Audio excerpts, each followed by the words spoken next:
입니다. 저희 지난번에 한국 변호사시면서 미국에서 활동하시는 변호사님 두 분을 모시고 인터뷰를 했는데요. 오늘은 그 인터뷰의 2부에 해당하는 내용을 해보려고 합니다. 네, 한국 변호사면서 이제 미국에서 활동하는 사례에 대해서 들어보려고 하는데요. 네, 오늘 이진희 변호사님과 성기원 변호사님을 모셨습니다. 안녕하세요. 네, 1부를 못 보신 분들이 계실 수 있으니까 그냥 간략히 어디서 어떤 활동을 하시는 분들인지만 소개 부탁드릴게요. 네, 안녕하세요. 반갑습니다. 저는 LA에서 활동하는 한국 변호사 이진희 변호사라고 하고요.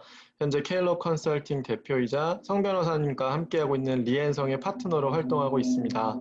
네, 반갑습니다. 네, 안녕하세요. 성기원 변호사고요. 한국에서 로스쿨 1기 변호사 시험 1회로 변호사가 되고 한국에서 한 6년 반 정도 변호사로 일하던 중에 캘리포니아 라이센스 취득하고 현재는 미국 캘리포니아에서 변호사로 활동 중입니다. 만나뵙게 돼서 반갑습니다. 그러면 두 분이 동업자신 거네요. 네. 네. 로펌이 리앤성이라고 하셨는데, 네, 하시는 뭐 업무 분야라던가 좀 소개 부탁드릴게요. 네, 일단 저희는 한국이랑 미국 양국에서 근무를 하면서 한국 기업들이 이제 두 나라의 상이한 문화, 원활하지 못한 커뮤니케이션, 그리고 또 미국의 부담스러운 법률 비용 등으로 많은 어려움을 겪고 계신 거를 이제 직접 경험을 하게 되었거든요. 그래서 특히 이제 미국에도 물론 많은 한인 변호사분들이 계시긴 한데 실제로 일을 하다 보면 언어는 잘 통하는데 한국의 법률이나 제도에 대해서 잘 모르시거나 한국의 기업 문화나 뭐 업무 방식을 잘 이해하지 못해서 서로 오해가 발생하는 경우를 자주 보게 됐었고요. 그래서 저희는 이제 한국 대형 로펌에서 기업 자문, M&A 업무를 주로 하셨던 이진희 변호사님이랑 한국에서 대기업 인하우스 출신인 제가 한국과 미국 양국에서의 그 크로스보더 업무 경험을 바탕으로 한국 기업들이 불편하게 느끼는 제도적, 언어적, 문화적 차이를 해소해드리고 그리고 한국 기업들의 미국 진출이나 미국 기업들과의 크로스보더 거래를 적극적으로 도와보자라는 생각으로 리앤성 로펌을 설립하게 되었고요. 그래서 저희는 현재 한국과 미국 간에 이루어지는 투자, M&A, 비즈니스 거래, 지식재산권 및 기술 거래, 그리고 이들에 대한 분쟁 관련 업무에 집중을 하고 있습니다. 와우. 와, 너무너무 멋있는 일을 하고 계시네요. 네, 저는 그런 사람이 있으면 참 좋겠다. 이런 거를 사실 꿈꿔본 적은 있는데 되게 좀 그런 게 제가 그런 일을 할 생각을 한 번도 못 했던 것 같아요. 그런 적극적인 어떻게 보면 뭐 한국 변호사이기도 하고 미국 변호사 자격도 있고 언어도 뭐 어떻게 하면 이제 배워서라든 근데 두 분이 그런 도전을 하셨다는 게 너무 정말 멋지고 제가 두 분의 열렬한 팬이기도 한데 어떻게 그런 로펌 개업을 생각하시게 되고 시도하게 되셨어요? 일단 저 같은 경우는 이제 미국 유학을 처음 오게 될 때부터 앞서 말씀드렸다시피 일단 한국에서는 뭐 몇 년간 변호사로서 실무를 해봤으니까 미국에 올 당시부터 한국에 돌아갈 때 돌아가더라도 최소 몇 년간은 미국에서 실무를 경험하고 돌아가자라는 생각으로 이제 미국행을 결심을 했었고요. 그 배경에는 일단은 실무 경험이 없는 라이센스는 큰 의미가 없다는 생각이 좀 있었어요. 그래서 미국 변호사 자격을 취득을 했지만 실제로 미국에서 실무를 안 해보면 내가 과연 미국 변호사라고 한국에서 얘기를 하고 일을 할 수 있을까라는 생각이 들었고요. 그리고 이제 실제로 여기 와서 인턴도 하고 로펌에서 일을 하면서 느꼈던 점이 한국 내에는 저랑 사실 똑같은 역할을 대체할 수 있는 수백 수천 명의 한국 변호사분, 뭐 미국 변호사분들이 있는데 상대적으로 미국 현지에는 저와 같은 역할을 할 수 있는 변호사들의 숫자가 생각보다 많지 않을 뿐만 아니라 상대적으로 좀 외면받는 분야라고 생각을 했어요. 그래서 어쩌면 이곳에서 내가 할 수 있는 일이 더 많지 않을까라는 기대감 반, 호기심 반으로 이렇게 개업을 결심을 하게 되었습니다.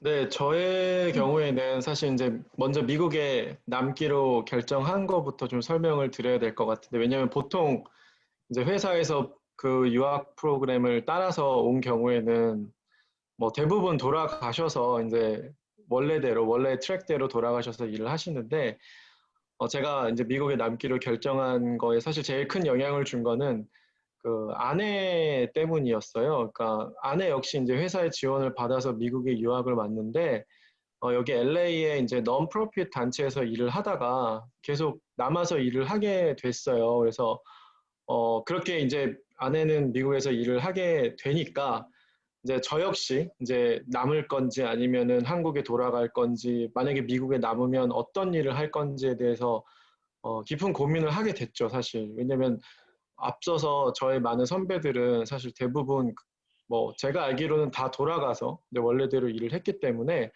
과연 내가 미국에서 무슨 일을 할 수 있을까, 이제 그런 고민을 깊이 오랫동안 했던 것 같아요. 그래서 제일 그때 중요하게 생각했던 점은 이제 저의 커리어와 관련해서, 그러니까 한국에서 제가 좋아하면서 또 나름 열심히 일을 했던 그런 M&A나 회사법 자문에 대한 경험과 경력을 활용하면서 여기 LA에서 저의 커리어를 계속 이어나가고 싶다는 생각을 했어요. 그러다 보니까 일단은 미국 변호사 자격을 따는 것보다는 외국법 자문사, 그러니까 한국법 전문가로서 외국법 자문사로서 저의 아이덴티티를 강조하는 게 좋겠다는 생각을 했고요.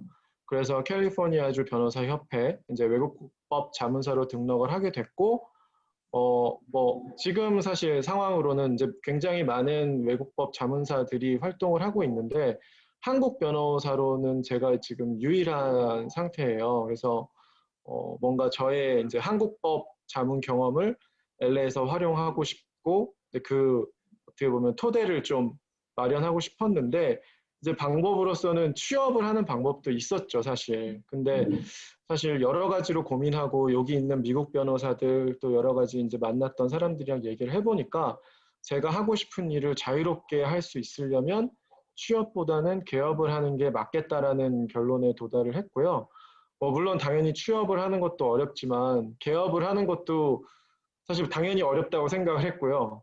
역시나 쉬운 일이 하나도 없더라고요. 그래서 사실은 가족들도 많이 걱정하고 또 처음에 이제 제가 회사를 관둔다고 했을 때도 뭐 동료나 선배분들이 말리는 분들도 많았는데 그래도 또 고맙게도 다들 저의 도전을 응원해줘서 너무 감사했고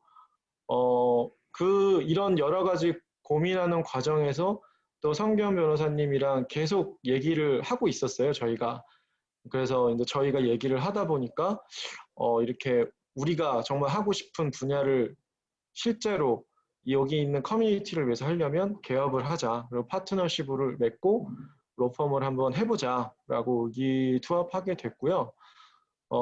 사실 뭐 이제 얼마 안 된 상황이긴 하지만 뭐 아직까지 후회를 한 적은 없어요. 근데 뭐 가끔 이제 한국에 돌아가서 원래 다니던 회사에서 파트너로서 살아갔으면 어땠을까라는 생각을 하는데 뭐 그립기도 하고요. 근데 이제 왜냐면 아무래도 열심히 일했던 곳이고 또 좋은 사람들이 많고 또 그분들한테 제가 많이 배우기도 했었고 그럴 때마다 이제 그 회사 동료, 이전 회사 동료들이나 선배들한테 연락을 하고 대화를 하는데 다행히도 그렇게 연락을 하고 나면 마음이 편해지더라고요. 그래서 여기서 이 도전을 계속 열심히 해야겠다라는 생각을 하고 그렇게 개업을 하게 됐습니다. 저한테 사실은 유튜브로 많은 분들이 물어보시는 게 LLM만 하고 과연 미국에서 프랙티스가 가능한가요? 건 1년만 공부한 건데 어떻게 할 수 있나요? 이런 질문 되게 많이 하셨어요.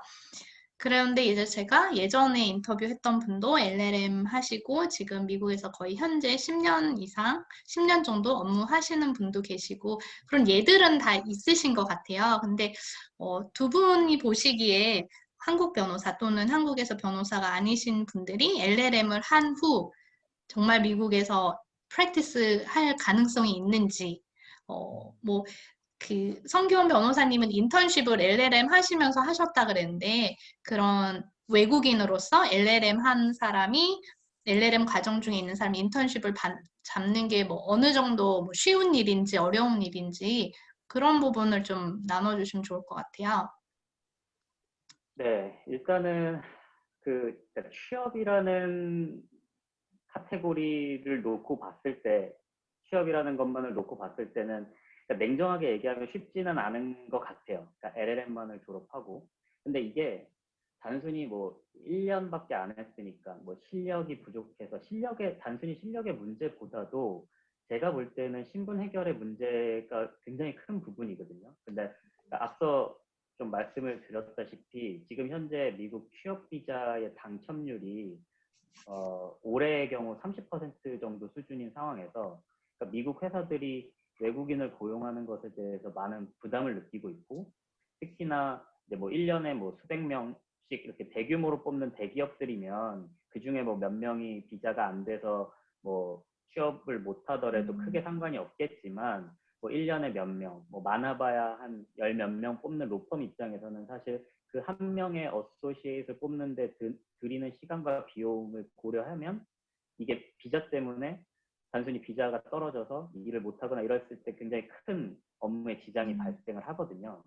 그래서 뭐 그러니까 저도 처음에 미국에 올 때 막 그렇게 생각을 했어요. 그러니까 나는 꼭 대형 로펌 갈 필요 없고 뭐 좋은 회사 고집하지 않으니까 좀 더 취업의 문이 넓지 않겠느냐라는 생각을 할 수 있는데 이게 사실 좀 적용되기 어려운 게 규모가 작은 로펌이나 기업일수록 외국인 채용에 훨씬 더 소극적인 거죠. 그러니까 말씀드렸다시피 한 명을 뽑았는데 그 사람이 그 비자 때문에 일을 못하게 되면 굉장히 그 시간과 비용이 들였던 시간과 비용에 지장이 많은 거고 그리고 이제 외국인에 대한 채용이 또 그 당시의 경기 상황이나 행정부의 이민 정책 기조에 따라서도 많이 달라지고요. 일례로 최근 몇 년간은 트럼프 행정부의 반이민 그 기조 때문에 실제로 외국인 취업이 많이 어려웠고 코로나 이후에 특히 이제 미국 로펌들의 채용이 많이 줄어든 상황이고요.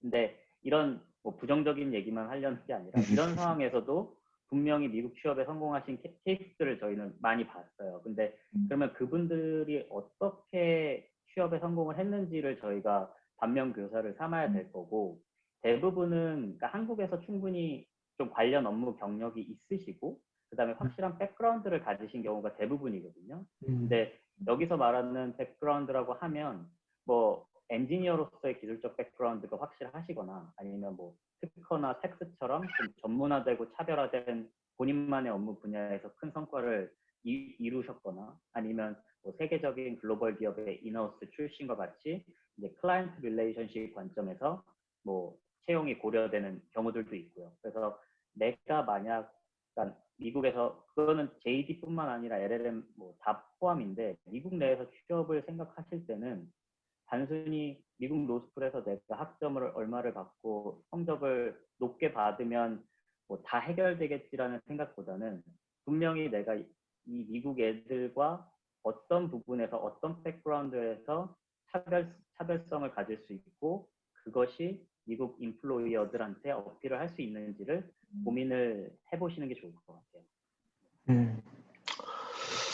네, 저도 성 변호사님이 말씀하신 내용에 다 동의를 하고요. 저는 거기다가 이제 좀 추가를 하자면 이제 개개인의 능력이랑 의지 부분을 좀 강조하고 싶어요. 그러니까 왜냐하면 이제 저희들은 여기서 외국인이고 여기서의 경험과 경력이 그리고 언어와 문화적 측면에서도 아무래도 네이티브들에 비해서 부족할 수밖에 없거든요. 그래서 일단은 스스로 스트럭을 하면서 증명하고 인정을 받아야 되는 과정이 필요한 것 같아요. 이제 그게 뭐 능력이나 한국에서의 능력이나 경험, 경력, 뭐 네트워킹 등 여러 가지가 있을 것 같은데, 근데 이제 또 그런 부족한 점을 커버할 수 있는 능력도 중요하지만 중요한 건 또 그런 장애물들을 뚫고 지나갈 의지가 있느냐, 의지가 굉장히 중요하다고 생각해요.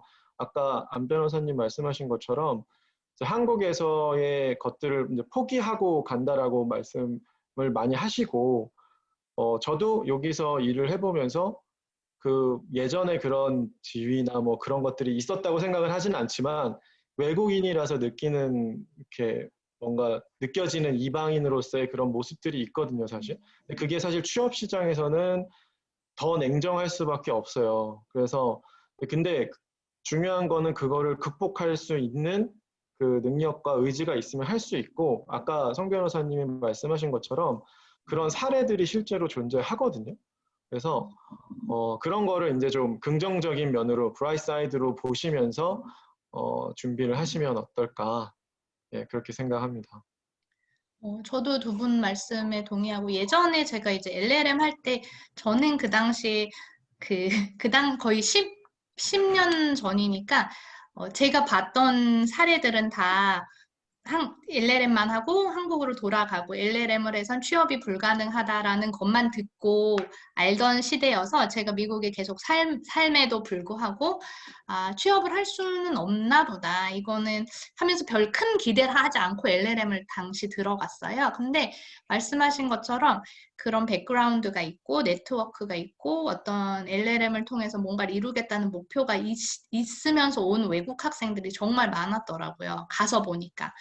그리고 그 친구들은 자기가 이루고 가고 싶은 목표가 있었기 때문에 네트워킹도 정말 열심히 하고 실제로 뭐 바로 아니면 얼마 지나서는 미국 뉴욕 안에 자리를 잡더라고요. 근데 아까 말씀하셨던 그 백그라운드 관련해서 어떤 친구들은 이제 foreign legal consultant로 자기네 나라 법을 주로 이제 자문하는 그런 외국법 자문사로 남은 경우도 있고 아니면 뭐 말씀하셨던 뭐 IP나 텍스 쪽에 워낙에 스페셜티가 있어서 그걸 살려서 남고 크로스보더 일하는 이런 친구들도 있었고 그래서 저는 이 영상을 보시는 분들이 그런 어떻게 보면 변호사님들처럼 의지도 있고 해낸 이제 그런 경험을 본인이 하시고 그런 것들을 보신 분들을 알게 됐다는 것만으로도 예전에 가졌던 시각에서 좀 많이 바뀔 수 있을 것 같아요. 뭐 어차피 안 되는 거라고 생각하고 시작하는 거랑